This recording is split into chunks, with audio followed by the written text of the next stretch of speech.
Alam ko ang napapanood nyo na itong ganitong electric fan na may ilaw sa ibang mommy vlogger. Saturday at Friday hanggang Sunday nga kumarites, ayan talaga yung bestseller natin.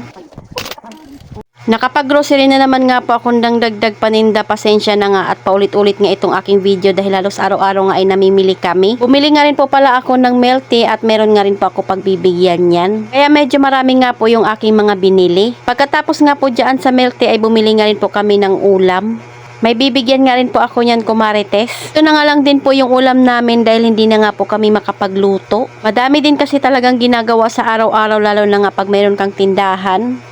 Ito na nga kumarites at i-unbox na natin itong aking in-order. Yung pricing nga po ito kumarites kaya hindi ko nga kaagad binili. Pero sobrang tagal na rin talaga nito sa aking cart. Marami rin kasi ako napanood na mga mommy vlogger na ito nga po yung ginagamit nilang ilaw na may kasamang electric fan. At yung ginagawa nga po nilang content ay ASMR at hindi nga po naririnig sa kanilang video yung tunog ng electric fan. Well, alam naman natin na pag cliff fan nga po yung ating gagamitin ay talaga namang maingay. Kaya naman pag nag-ASMR nga po ako ng video kumarites ay kailangan pa talagang nakapatay yung mga electric fan at talaga namang pinagpapawisan ako. 6 na blade nga po yung electric fan kumarites at meron na nga rin po itong kasamang remote at saka battery. Ilaw kasi nito kumarites ay may 3 kulay. So ito naman nga po yung pinakailaw niya at meron nga rin pong protection dyan na nakabalot. Para mailagay nga po yung blade ay kailangan mo munang tanggalin iyon. Dahil madali lang naman siyang i-assemble kaya ako na nga po ang naglagay. At kulay puti na naman nga po itong ating binili. Gumagawa kasi talaga ng video kumarites mas maganda pa rin talaga ang hindi masyado maingay or wala nga pong naririnig na maingay sa paligid. San kasi ay hindi rin talaga gusto ng mga viewers na maingay nga po yung paligid. Ayan at sobrang bilis niya nga lang naman i-assemble kumarites kaya ang sabi ko nga kay Jowa ay ikabit niya na ito doon. Natanggal nga ni Jowa ng ilaw dyan ay nilagay niya nga po kaagad pero nilinisan niya na nga muna dyan bago niya ilagay. Diba at ang ganda na nga nito kumarites? Siyempre at kailangan nating subukan iyan at paglaruan na nga itong ating remote. Dalawa nga po pala yung in-order ko dyan dahil gusto ko nga po parehas sila dahil dalawa nga po yung ginagamit kong ilaw dito sa loob ng bahay. Ganda rin kasi talaga kumarites na yung ginagawa nga nating video ay maliwanag. Kaya kahit hindi nga tayo naka-iPhone ay kailangan din talagang maraming ilaw para maliwanag talaga yung paligid. Diba? At may 3 klaseng ilaw nga iyan kumarites. Pwede nga rin pong ilaw lang yung gagamitin mo at pwede nga rin pong electric fan lang. Kaya ayan, pinalitan na nga rin po ni Jowa sa kabilang side. Isa niya nga po ulit dahil marami na nga rin pong mga alikabok. Wala pa nga kisame dito kumarites dahil wala pa naman kaming budget.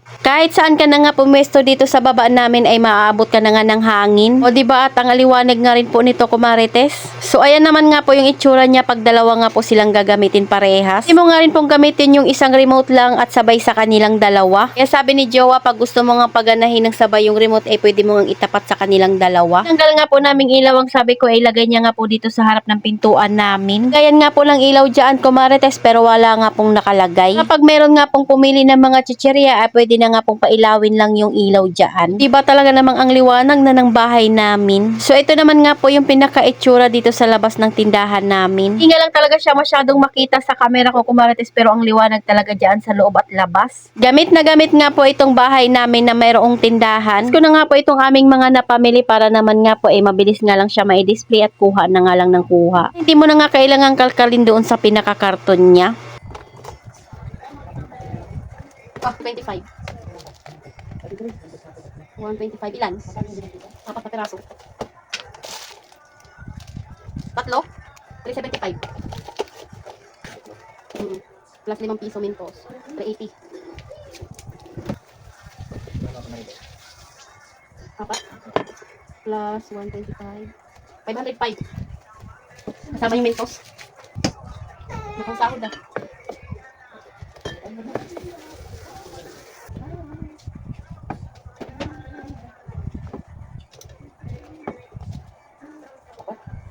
Nanganak ng isa. 1, 2, 3, 4, 5. 1, 2, 3. Magkano? 10? Thank you. Apo.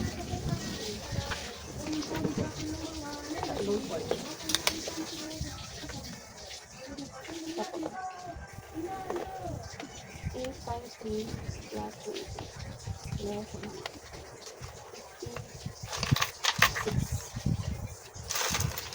Kaya.